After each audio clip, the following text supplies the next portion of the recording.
இயேசு மேல அன்பா இருக்கிறேன் என்று சொல்லுகிறவர்கள் வசனம் என்ன சொல்ல அப்படி வாழணும். புரிஞ்சுக்கிங்க. ஏன் விருப்பப்படி நான் வாழுவேன், வசனம் சொல்லுதுதான், இல்லைன்னு சொல்ல வரல.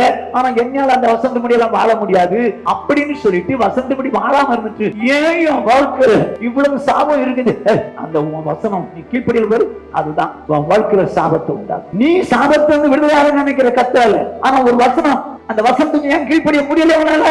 ஆனா என் வீட்டுல இருக்க சாபம் போடணும், சதத்துல இருக்க சாபம் போகணும், என் பணத்துல இருக்க சாபம் போகணும், எல்லாம் நினைக்கிறேன். ஆண்டவர் ஆசிர்வதிக்கணும்னு நினைக்கிறேன். ஆனால் உன் மேல அன்பு செலுத்தினாதான் ஆசீர்வதிப்பார். அன்பு செலுத்தினா தீமை வெறுத்துறோம். ரெண்டு, வசனம் என்ன சொல்லுதோ வாழும். எத்தனை வசனத்துக்கு கீழ்ப்படியாம இருக்க, எத்தனை வசனத்துக்கு உனக்கு தெரிஞ்சு கீழ்ப்படியாம இருக்கிற.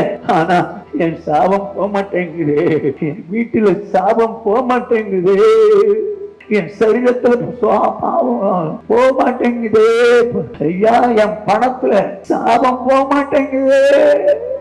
ஏன் நான் சொல்லலப்பா, தேவன் மேல அன்பா இருந்தால், தேவன் மேல அன்பா இருந்து சாபத்தை ஆசுவாம மாற்றுவ. சாபத்தை ஆசுவாம மாற்றணும்னா ஆண்டவர் மேல அன்பு செலுத்தணும், நீ பாவத்தை வெறுக்கும். ரெண்டாவது, ஆண்டவர் என்ன வசனம் சொன்னாலும் கேட்கணும்.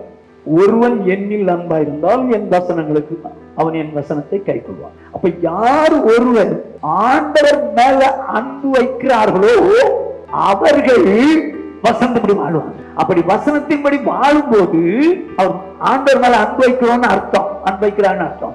அப்படி அன்பு வைத்தவர்களை ஆண்டவர் அவர்கள் மேல அன்பு வைத்து என்ன செய்வார், சாபத்தை ஆசுவாங்க மாட்டார். இப்ப யோசிக்க, எத்தனை வசனத்துக்கு இப்படி